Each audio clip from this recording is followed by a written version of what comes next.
नमस्कार साथियों, राधे राधे, जय श्री राम, जय श्री कृष्णा। आज हमारे चैनल अंतरदर्शन के अंतर्गत आज मैं आप लोगों के लिए एक और नई कहानी लेकर आई हूँ, जिसका शीर्षक है अपनों के शुभचिंतक। एक बात और यहाँ कहना चाहूँगी कि यह एक उपन्यास है जिसको कई भागों में आप लोगों के सामने पेश करूँगी। आज कहानी का दूसरा भाग पेश करने जा रही हूँ।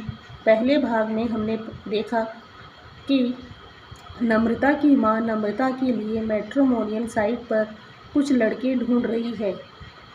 नम्रता चुपचाप बैठकर अपनी मां की बातें सुनती रही, परंतु कुछ कहने की बजाय सोचने लगी, मैंने तो बहुत पहले ही मैट्रिमोनियल साइट पर अपना प्रोफाइल रजिस्टर करके रखा है और बहुत से लड़के मेरी नज़र में हैं। चाहें तो उनसे फेसबुक के ज़रिए बात कर सकते हैं। उनके साथ तो मैंने बात भी की थी, परंतु शादी करने की मानसिकता से नहीं, यूं ही केवल हंसी मजाक करने के लिए। मैं चाहूँ तो उन लोगों से संपर्क तो कर सकती हूँ, परंतु वह लड़के लोग भी कोई ख़ास महत्व के नहीं हैं, मेरी पसंद से परे है। मुझे ऐसा बिल्कुल नहीं लगा कि उनमें से कोई भी मेरे लायक है। देखते ही देखते साल बीत गया। नम्रता दिल्ली के एक नामचीन प्राइवेट हॉस्पिटल में नौकरी करने लगी। अब वह खुश है। उसके अस्पताल में ऐसे बहुत से लड़के हैं जो डॉक्टर हैं, उनमें से कोई भी उसे खास नहीं लगते। नम्रता सोचती है, यह लड़के कोई भी ऐसा नहीं लगता कि मेरे लायक हैं। ना तो देखने में विशेष कोई स्मार्ट है, ना तो विशेष कोई उनमें गुण है। ऐसे तो लगता है कि उनमें से बहुत से मेरे प्रति आकर्षित हैं। ऐसा लगता है कि मानो केवल मेरे कहने की देरी है, परंतु उन्हें हाँ करने में देर नहीं लगेगी। परंतु यह सब हंसी मजाक करके टाइम पास करने हेतु ठीक है। शादी करके उनके साथ घर बसाने हेतु ऐसा कोई विशेष गुण उनमें नज़र नहीं आता। ऐसे में शादी करने के लिहाज से कोई भी मुझे पसंद नहीं है, अतः मुझे मैट्रिमोनियल साइट के सहारे ही आगे बढ़ना होगा। बीते समय के साथ साथ नम्रता नैनीताल में आ गई और एक प्राइवेट अस्पताल में नौकरी करने लगी। एक रोज़ माँ निहारिका कहने लगी, बेटा मैट्रिमोनियल साइट तो तू भी देखती है, फेसबुक या इंस्टाग्राम के ज़रिए अब कोई ना कोई लड़का तो तू पसंद कर ही ले। जब तक तुझे कोई भी पसंद नहीं होगा तब तक तो बात आगे बढ़ाने की बजाय हम लोग यूं ही मेले में घूमते रहेंगे। अतः तुझे किसी न किसी को तो पसंद करना ही होगा। मैं तो तीनों चारों साइट में तेरा प्रोफाइल रजिस्टर करवा दिया है। अब तू भी थोड़ा मन लगाकर ढूंढा कर और मुझे भी बता, ताकि किसी ठोस नतीजे तक पहुंच सकें। समय तो बीतता जा रहा है, अब तो हमें भी चिंता होने लगी है। सांत्वना देने की भंगिमा में नम्रता कहती है, माँ तुम लोग तो खामखा परेशान हो रहे हो। जब जब समय होगा अपने आप ही लड़के वाले हमारे घर तक चल कर आएंगे। आशंकित लहजे में माँ निहारिका कहती है, यह बात तो ठीक है, परंतु केवल वक्त के हवाले छोड़ते हुए हम लोग चुपचाप तो नहीं बैठ सकते ना। तेरे पापा जी भी बड़ी चिंता में हैं कि तेरी शादी करवा कर ससुराल में भेज दिया जाए। अपनी भी तो कोई जिम्मेदारी है ना। अपनी माँ की बातें सुनकर थोड़ा मजाकिया भरे लहजे में नम्रता कहती है, पापा जी को चिंता हो रही है, मुझे ससुराल में भेजना है। मैं तो ऐसे लड़के की तलाश में हूँ जहाँ पर ससुराल की सौगात ही ना रहे। अपनी बेटी की बातों में आश्चर्य व्यक्त करते हुए माँ निहारिका कहने लगी, यह कैसी बातें कर रही है, ससुराल के बगैर शादी कैसे हो सकती है। कुछ देर नम्रता मौन रहकर कहती है, क्यों नहीं हो सकती।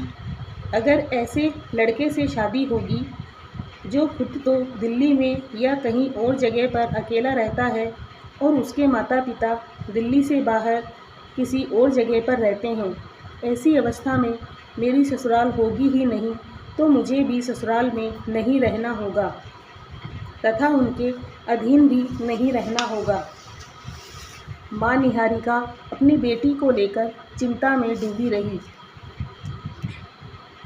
ऐसे में कुछ समय मौन रहने के पश्चात कहने लगी, बेटा, तेरा विचार तो सही है, परंतु ऐसे लड़के यद्यपि दिल्ली जैसे शहर में बहुत हैं, फिर भी तालमेल बिठाना बहुत कठिन है।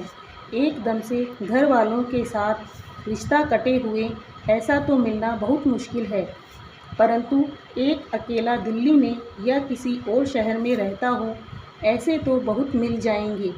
और मैं भी ऐसे ही कुछ प्रोफाइल को शॉर्ट लिस्ट करके रखी हूँ, परंतु उनके साथ संपर्क करने पर वह लोग सीधा अपने पेरेंट्स के फ़ोन नंबर देते हैं और कहते हैं कि आप मेरे घर वालों से बात कीजिए।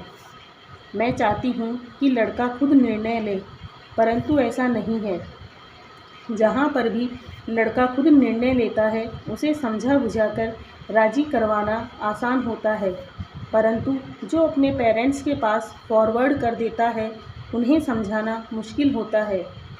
और बहुत से पेरेंट्स की अलग अलग राय होने के बावजूद कुछ जगह पर एक सी बातें करते हैं, जैसा कि उन्हें भी लड़के और लड़कियों की कुंडली मिलान करना है। ऐसी अवस्था में कभी कभी कुंडली का मिलान नहीं होता।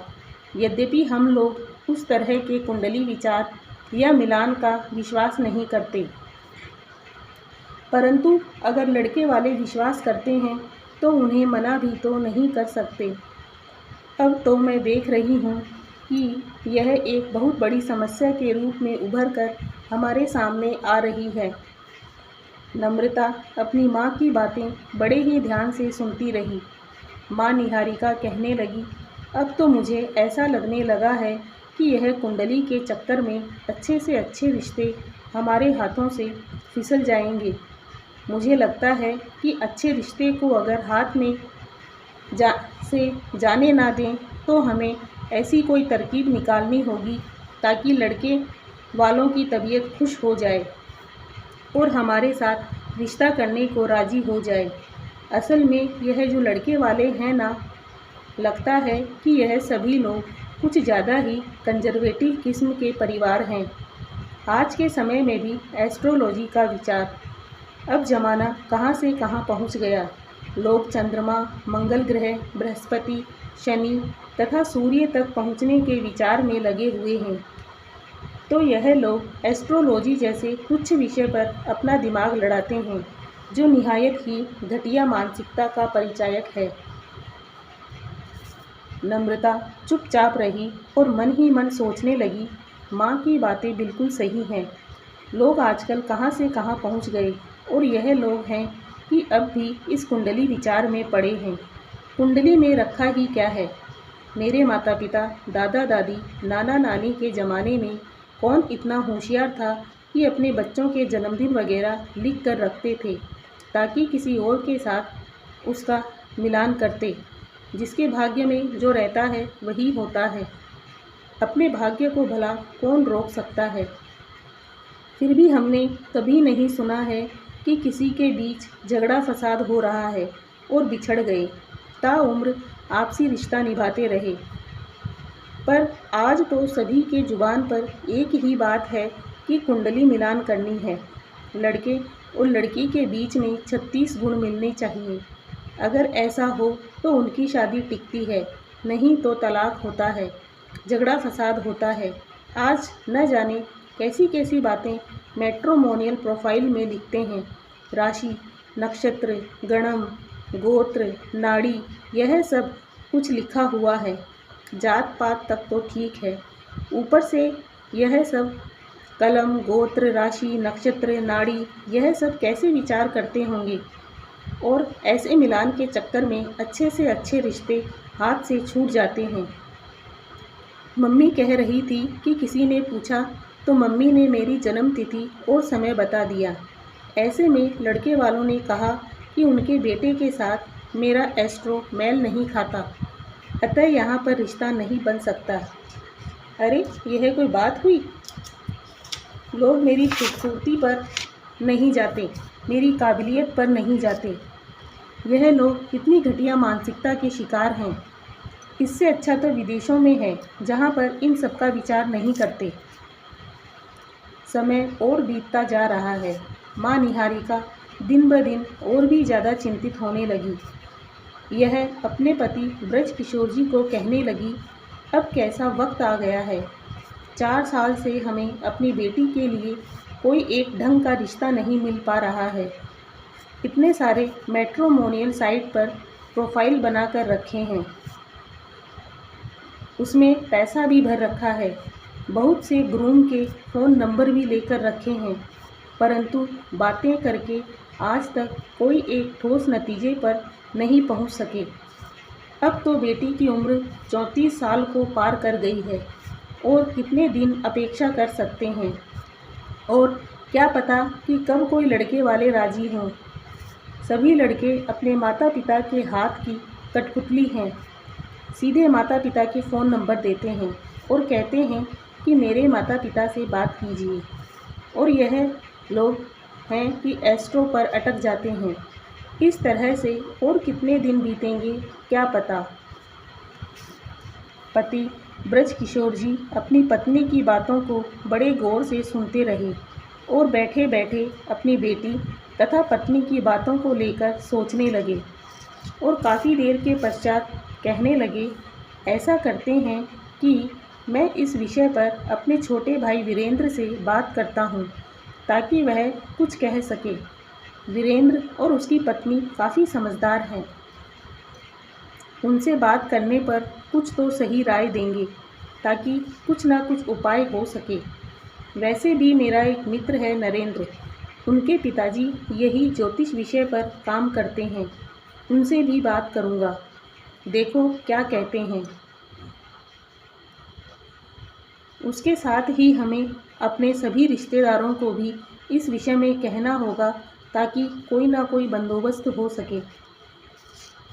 पत्नी निहारिका अपने पतिदेव की बातें सुनती रही और मन ही मन सोचने लगी, अपने लोगों को कहने से क्या फ़ायदा, कब से बात कर रखी हूँ, आज तक किसी ने भी कोई उचित खबर नहीं दी। उनके भरोसे में बैठे रहने से तो समय यूं ही गुजर जाएगा। अब तो मुझे ही कुछ करना होगा। मैं अपनी छोटी बहन से बात करूंगी, ताकि बेटी नम्रता के विवाह में और ज़्यादा देरी ना हो। गुजरते समय के साथ साथ उसका चेहरा भी खराब होने लगा है। मुझे लगता है कि नम्रता भी आजकल कुछ उदास सी रहती है। एक तरफ ड्यूटी करके बेचारी थक जाती है, ऊपर से यह शादी ब्याह को लेकर उसके मन में तनाव भरा रहता है। इन सब को लेकर उसका शारीरिक स्तर भी धीरे धीरे गिरता जा रहा है। ऐसे में हमें बाद में और भी ज़्यादा तकलीफ़ उठानी पड़ेगी। अगर 4-6 महीने में उसकी शादी करवा दी गई तो ठीक है, नहीं तो दिन ब दिन और भी ज़्यादा मुश्किलें खड़ी हो जाएंगी। ऐसे में मुझे ही कुछ नया करना होगा, ताकि जल्द से जल्द उसकी शादी करवा सकें। पीछे पीछे बेटे वरुण की भी शादी की उम्र हो चुकी है, उसकी भी शादी करवानी है, परंतु बड़ी बहन की शादी हुए बिना छोटे भाई की शादी कैसे करवाएं? उसकी तो शादी की बातें छेड़ते ही बहुत सी लड़कियां मिल जाएगी, एक से एक अच्छे घर की लड़कियां मिल जाएंगी, अतः उसकी शादी में इतनी दिक्कतें नहीं होंगी। परंतु नम्रता की शादी तो अब हमारे लिए सबसे बड़ी चुनौती बन गई है।